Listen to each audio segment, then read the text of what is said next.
నిన్నే కూటమి ప్రభుత్వం యొక్క విధ్వంసం గురించి తెలుగుదేశం పార్టీ నాయకులు చేసినటువంటి విధ్వంసాల మీద మనం చెప్పుకోవడం జరిగింది.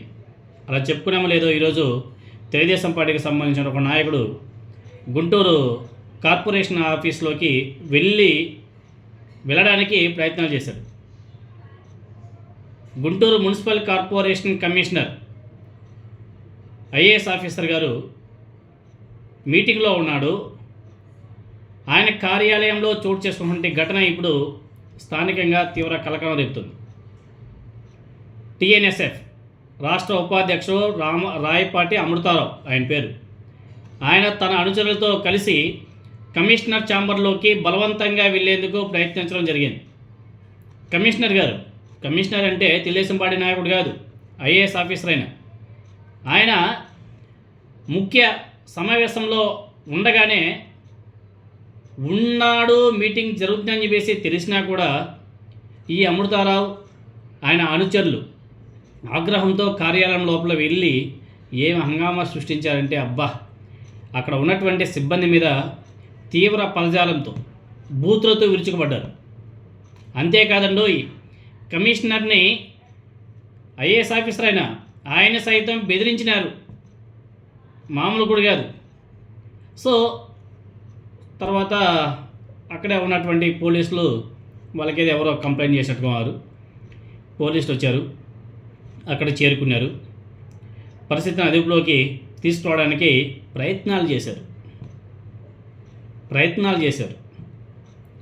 పోలీసుల మాట కూడా ఆ నాయకుడు వినలే. జిఎంసీ మేనేజర్ బాలాజీ భాషా ఫిర్యాదు మేరకు పోలీసులు కేసు నమోదు చేసి దర్యాప్తు కూడా ప్రారంభించినట్టుగా తెలుస్తుంది. ఇంతకీ ఎందుకు ఇలా జరిగిందనేసి ఒకసారి పరిశీలన చేస్తే టెండర్ వ్యవహారాల్లో జరిగినటువంటి మ్యానిపులేషన్, ఈ నేపథ్యంలోనే 69 మంది గుత్తేదారులను బ్లాక్ లిస్ట్ చేయాలని చెప్పేసి కమిషనర్ ప్రభుత్వం వద్దకు సిఫార్సు చేసినట్టు తెలుస్తుంది. ఆ జాబితాలో ఈ రాయపాటి అమృతారావు పేరు కూడా ఉన్నట్లు తెలుస్తుంది. ఇదే సమయంలోనే 146 టెండర్లను అధికారులు రద్దు చేసి రీటెండర్లకు సిద్ధమవడం ఈ వివాదానికి కారణమంట. ఇంకా దీనికి ముందు ఇంజనీరింగ్ విభాగంలో అమృతారావు అద్దాలు ధ్వంసం చేసినట్టు అధికారులు చెప్తున్నారు. అలాగే 2 నెలల క్రితం మేయర్ ఛాంబర్లోకి వెళ్ళి అక్కడ ఎస్సీ గారి మీద, సూపరింటెండెంట్ ఆఫ్ ఇంజనీరింగ్ మీద దౌర్జన్యానికి పాల్పడినటువంటి ఘటనలో కూడా ఆయన మీద అనేక ఆరోపణలు ఉన్నాయంట. వేధింపులు తట్టుకోలేక సంబంధిత అధికారి లాంగ్ లీవ్లో వెళ్ళేందుకు కూడా సిద్ధమయ్యాడంట. అంటే వీళ్ళు ఏ విధంగా టార్చర్ చేశారో దీన్ని బట్టి మనం అర్థం చేసుకోవచ్చు.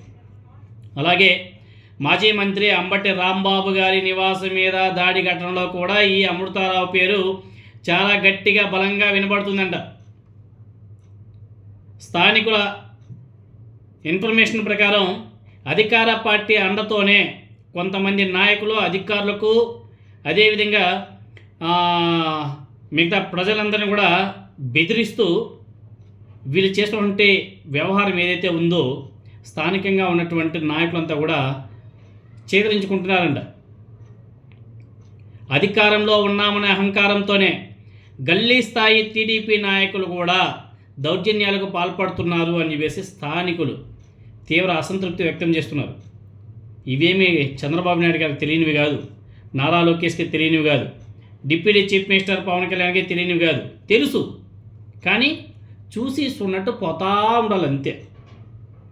వాళ్ళు చెప్పేది అదే, మీరు ఏమైనా చేయండి, వైసీపీ వాళ్ళకి మాత్రం ఏమాత్రం ఒక పని కూడా చేసి పెట్టకండి, వాళ్ళని ఎక్కడ దగ్గరలో కూడా రాణించకండి, మీరు వాళ్ళ దగ్గరికి వెళ్ళకండి, ఈ సులుకబడి చెప్తారు తప్ప వీళ్ళు చేస్తున్నటువంటి ఈ టీడీపీ నాయకులు చేస్తున్నటువంటి దౌర్జన్యాల మీద, దాడుల మీద, బెదిరింపుల మీద ఏ నాయకుడు కూడా ఖండించరు.